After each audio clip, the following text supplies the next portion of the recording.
Hello everyone. आज हम इस क्लास में डिस्कस करेंगे एंटीकोगुलेंट्स के बारे में। एंटीकोगुलेंट्स क्या होते हैं और कौन कौन से एंटीकोगुलेंट्स हैं जो हम अपनी लैब में यूज़ करते हैं।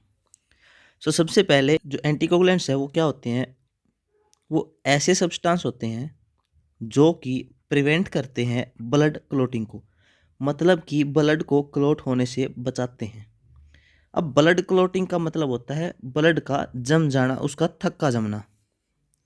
जैसा कि हमको पता है, जब भी हमारी बॉडी में कहीं पर कट लग जाता है या फिर इंजरी हो जाती है, तब ब्लीडिंग स्टार्ट हो जाती है और कुछ टाइम के बाद जो ये ब्लीडिंग है वो स्टॉप हो जाती है। ब्लीडिंग के स्टॉप होने का रीज़न है कि उस साइट पे, इंजरी की साइट पे क्या होता है, वहाँ पे ब्लड क्लोट कर जाता है। इस प्रोसेस को हम बोलते हैं ब्लड क्लोटिंग। अब जो ब्लड क्लोटिंग है वो हमारे लिए बेनिफिशियल भी हो सकती है और हार्मफुल भी हो सकती है। वो डिपेंड करता है कि क्लोटिंग कहाँ पर होती है। बेनिफिशियल हम बोल सकते हैं, अगर अपनी बॉडी के आउटर सरफेस पे अगर वो हो रही है तो हमारे लिए बेनिफिशियल है, क्योंकि ये क्या कर रही है, अपनी ब्लीडिंग होने से बचा रही है, रोक रही है। हार्मफुल हमारे लिए कब हो सकती है, जब ये क्लोटिंग कहाँ पे हो, इनसाइड आवर बॉडी।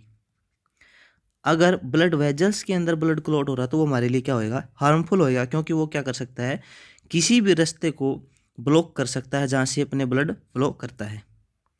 उसके बाद वेरियस एंटीकोगुलेंट्स जो हम यूज़ करते हैं, किस बेसिस पे हम चूज करते हैं कि कौन सा एंटीकोगुलेंट हमको यूज़ करना है या फिर नहीं भी करना। तो ब्लड सैंपल जब अपनी लैब में आता है इनिशियली, मान लो कोई भी ब्लड सैंपल हमको कलेक्ट करना है, तो वो डिपेंड करता है किस चीज़ पे, कि हमको जो पैरामीटर चेक करने हैं वो हमको प्लाज्मा से करने हैं या फिर सीरम से करने हैं। अगर हमको यूज़ करना है प्लाज्मा, तो उसके लिए हम यूज़ करेंगे एंटीकोगुलेंट्स को। और अगर चेक करने हैं हमको पैरामीटर सीरम के अंदर, तो हमें कोई ज़रूरत नहीं पड़ेगी कि उसके अंदर एंटीकोगुलेंट को ऐड किया जाए।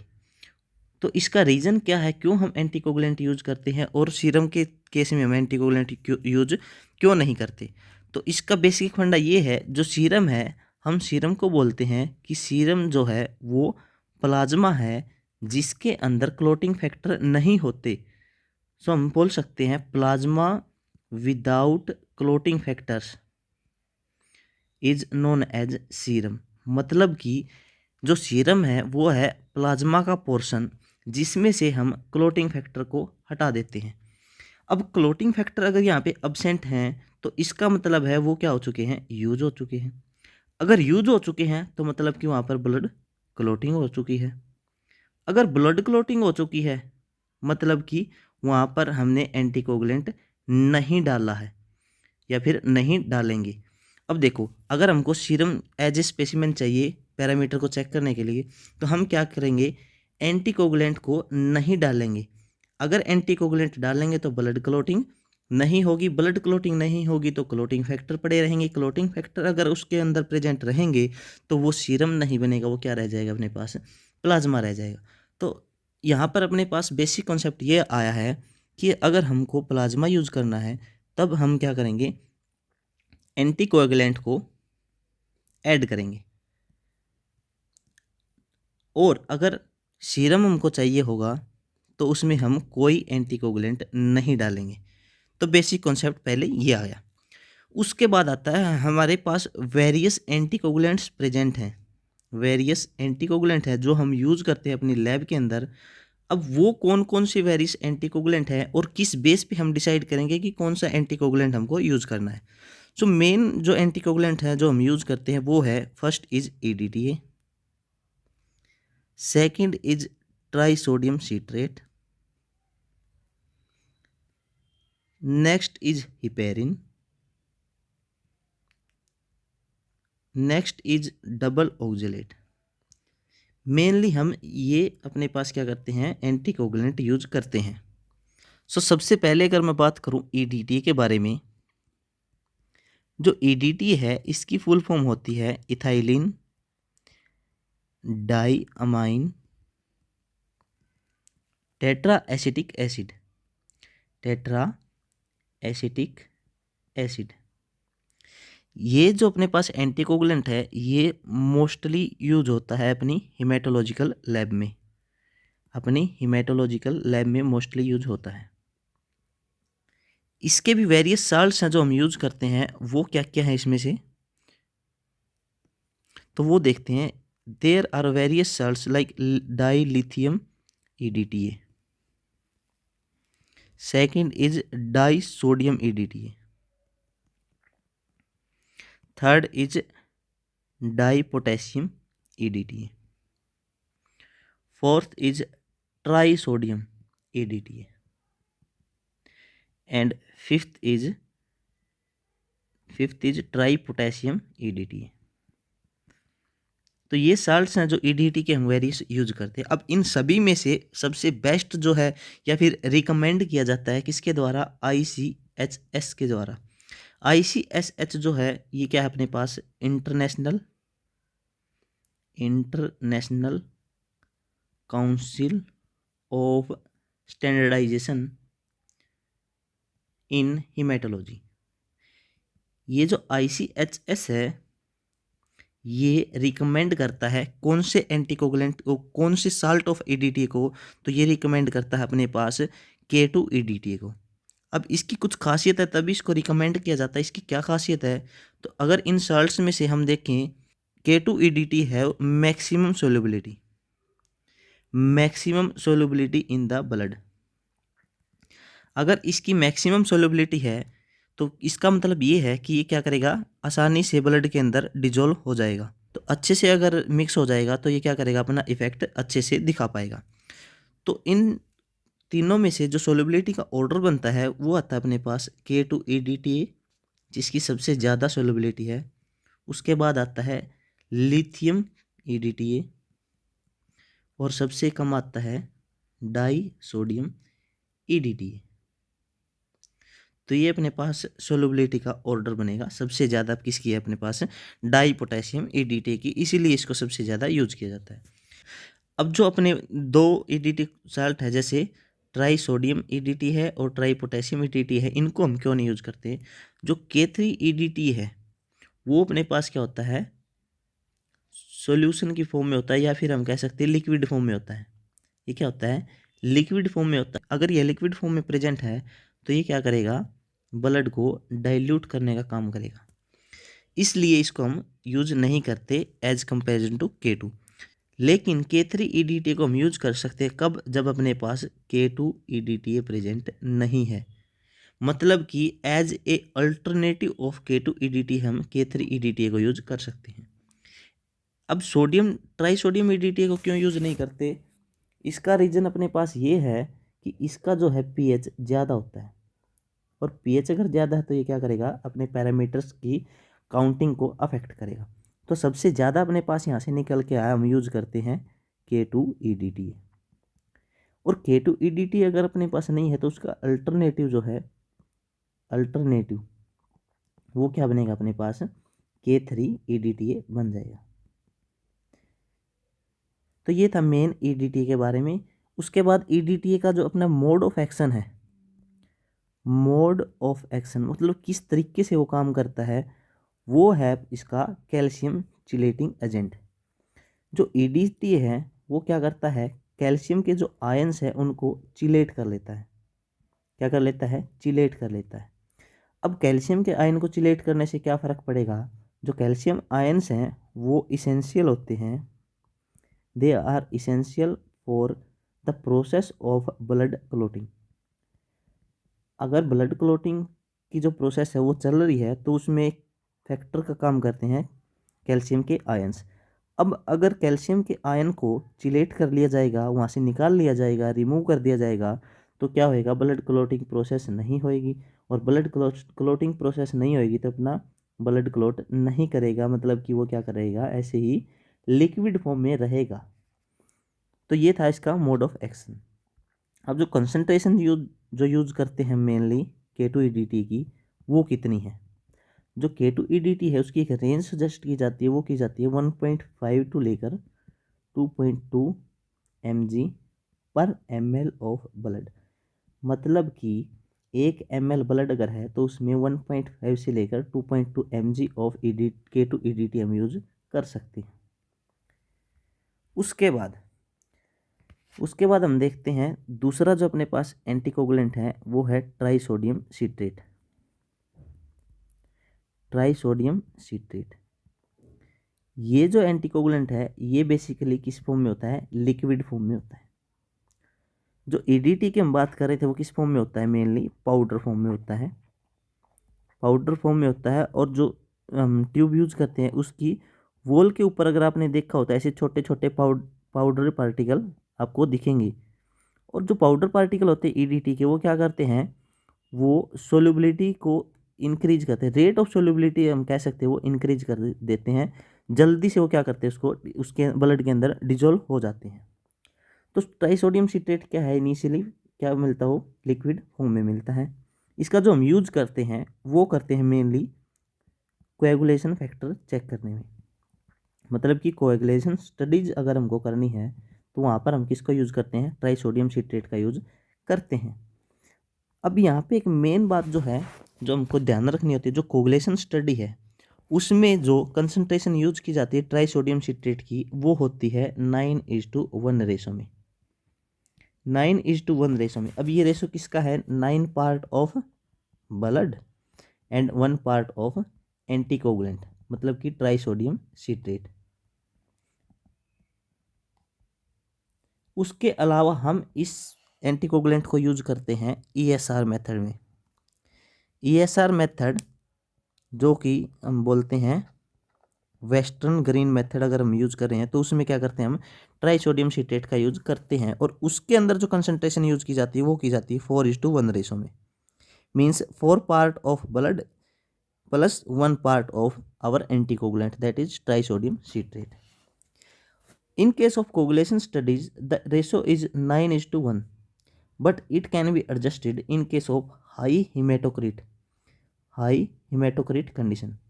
अगर किसी का हाई hematocrit कंडीशन है तो उस केस में हमको ये चेंज करना पड़ सकता है। उसके बाद हम देखते हैं जो हम पढ़ रहे हैं ट्राइसोडियम, उसमें जो हमने रेशो लिया है 9:1, उसमें अगर मैं बात करूँ तो dilution factor that is very important for you. Dilution factor कितना होगा, हमने क्या किया है 9 ml ब्लड और उसमें 1 ml क्या किया है ट्राइसोडियम सिट्रेट ले लिया है। अब यहाँ पर डाइल्यूशन फैक्टर कितना है, तो डाइल्यूशन फैक्टर हम यहाँ से कैलकुलेट करने के लिए एक सिंपल फॉर्मूला यूज कर सकते हैं, total volume upon volume of blood. तो जैसे ही हमने 9 ml ब्लड को मिक्स किया 1 ml एंटीकोगुलेंट के साथ तो टोटल वॉल्यूम अपने पास आ गई 10 and total volume of blood थी अपने पास 9 ml। तो जब हम इसको डिवाइड करेंगे तो यहाँ पे आएगा 1.1। तो डाइल्यूशन फैक्टर इस केस में अपने पास कितना आ जाएगा 1.1। उसके बाद हम देखते हैं जो थर्ड एंटीकोगुलेंट है अपने पास हिपेरिन। जो हिपेरिन है उसके अपने पास बेसिकली 2 साल्ट प्रेजेंट होते हैं, लिथियम और सोडियम साल्ट होते हैं किसके, हिपेरिन के।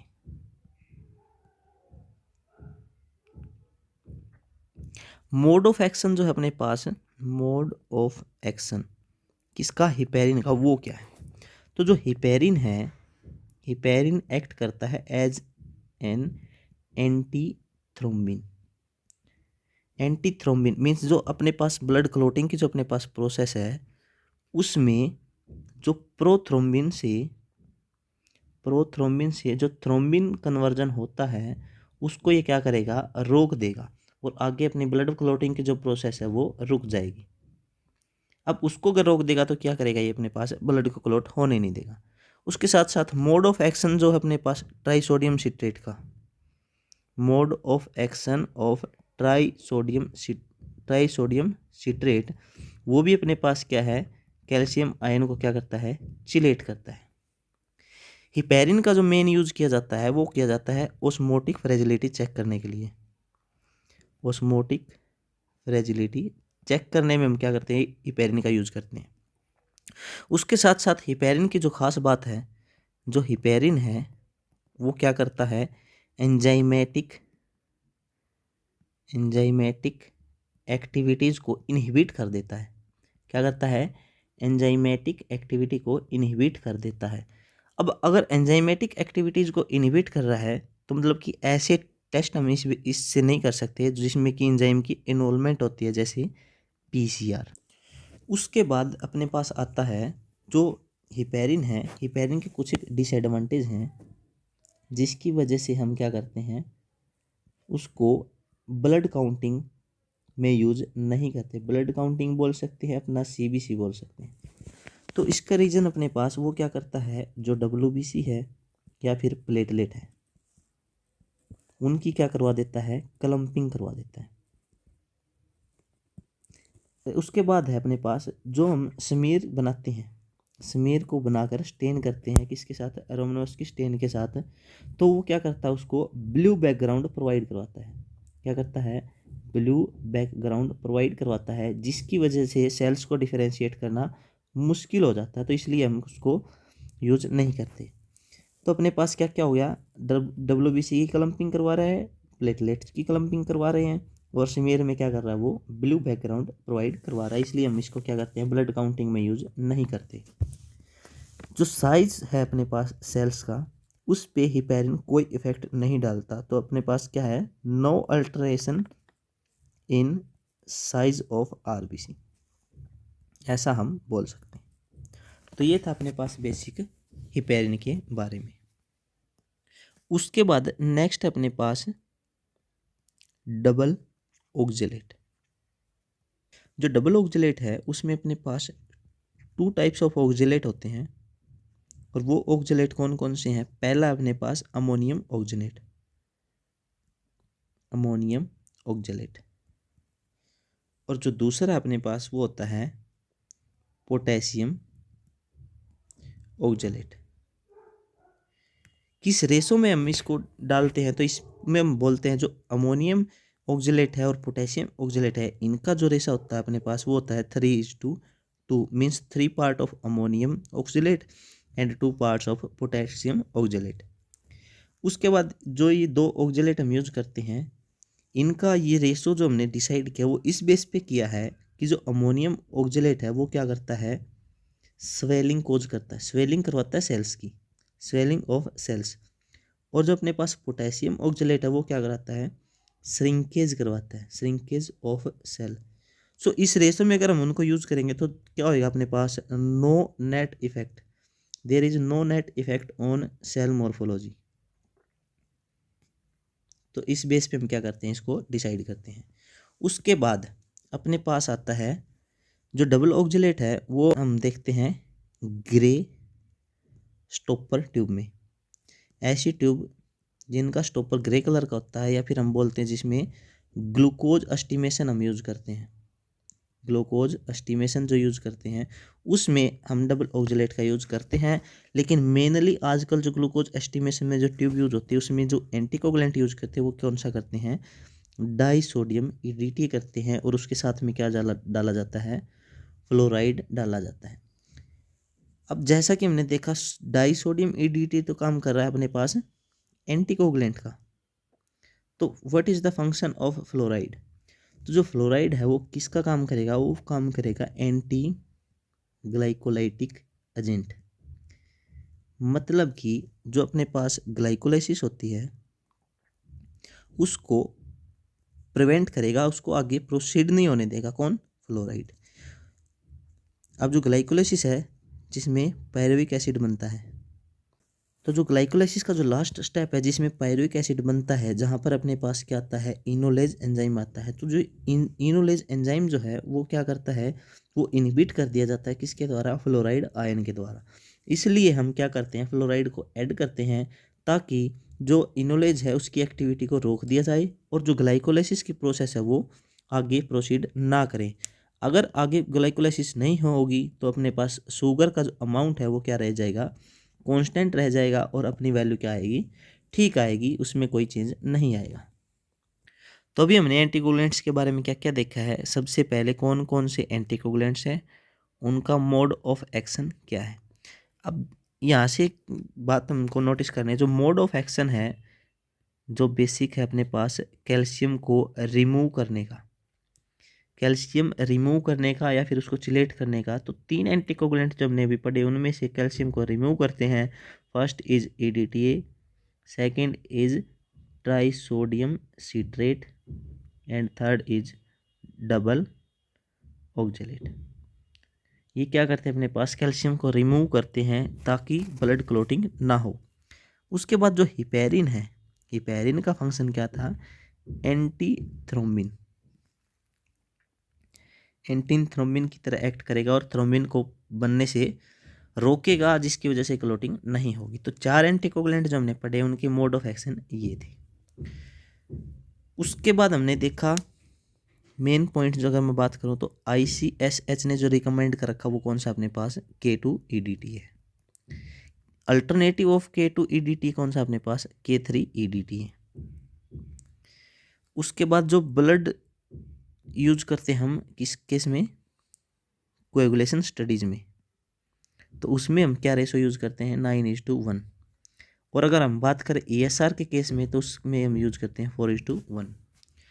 जो हम ट्राइसोडियम यूज करते हैं ब्लड कोगुलेशन स्टडी के लिए उसकी कंसंट्रेशन होती है 3.2%। जो ESR के लिए हम 4:1 यूज करते हैं उसके लिए अलग ट्यूब आती है जिसको हम बोलते हैं ब्लैक स्टॉपर ट्यूब, मतलब कि जिसके ऊपर का स्टॉपर जो है अपने पास कैसे कलर का होगा, ब्लैक का। और जो कोगुलेशन के लिए हम यूज करते हैं ट्यूब वो होती है लाइट ब्लू कलर की। उसके साथ साथ हमने देखा जो EDT है उसकी कंसंट्रेशन यूज की जाती है 1.5 to 2.5 mg/ml। उसके साथ साथ मैं बताता हूँ आपको हिपेरिन की जो है वो यूज करते हैं हम 10 to 20 इंटरनेशनल यूनिट पर ml। और जो अपने पास उसके बाद रह गया डबल ऑक्जेलेट। जो डबल ऑक्जेलेट है उसकी जो कंसंट्रेशन हम यूज करते हैं 0.5 ml of anticoagulant in 5 ml blood, ये हम बेसिकली यूज करते हैं। उसके साथ साथ हमने एक चीज़ छोड़ दी है जो उसमें हम डिस्कस करेंगे, जो एक्सेस EDTA यूज करते हैं, एक्सेस EDTA उसके क्या क्या इफेक्ट अपने ब्लड सैंपल के ऊपर पड़ते हैं। तो सबसे पहला उसके अंदर RBC एंड WBC श्रिंकेज, मतलब कि अगर एक्सेस EDTA हमने ले लिया 2 mg/ml से अगर ज़्यादा हम ले रहे हैं EDTA, तब क्या होएगा, RBC और WBC की क्या हो जाएगी, श्रिंकेज हो जाएगी। अगर उनकी श्रिंकेज हो रही है, RBC की श्रिंकेज अगर हो रही है तो बेसिक सी बात है PCV क्या हो जाएगा अपने पास, कम हो जाएगा, पैक्ड सेल वॉल्यूम जो हो क्या हो जाएगा, कम हो जाएगा। उसके बाद जो है MCHC वो क्या हो जाएगा, इंक्रीज हो जाएगा। अगर PCV डिक्रीज होएगा तो MCHC क्या हो जाएगा, इंक्रीज। जब आप इसका फॉर्मूला चेक करोगे MCHC का तो उसमें क्या है, PCV क्या है अपने पास उसके साथ इनवर्स रिलेशन में होता है। उसके बाद जो अपने पास जो प्लेटलेट्स हैं, प्लेटलेट्स को ये क्या करवा देता है, स्वेल करवा देता है। आफ्टर स्वेलिंग उसका क्या हो जाता है, डिसइंटीग्रेशन। और डिसइंटीग्रेशन अगर होएगा तो मान लो ये एक प्लेटलेट से टूट के क्या बन जाएंगी, ज़्यादा बन जाएंगी, फिर आगे बन जाएंगी। तो उससे क्या हो जाएगा, नंबर ऑफ प्लेटलेट्स बढ़ जाएंगे, तो इंक्रीज्ड प्लेटलेट काउंट आएगा।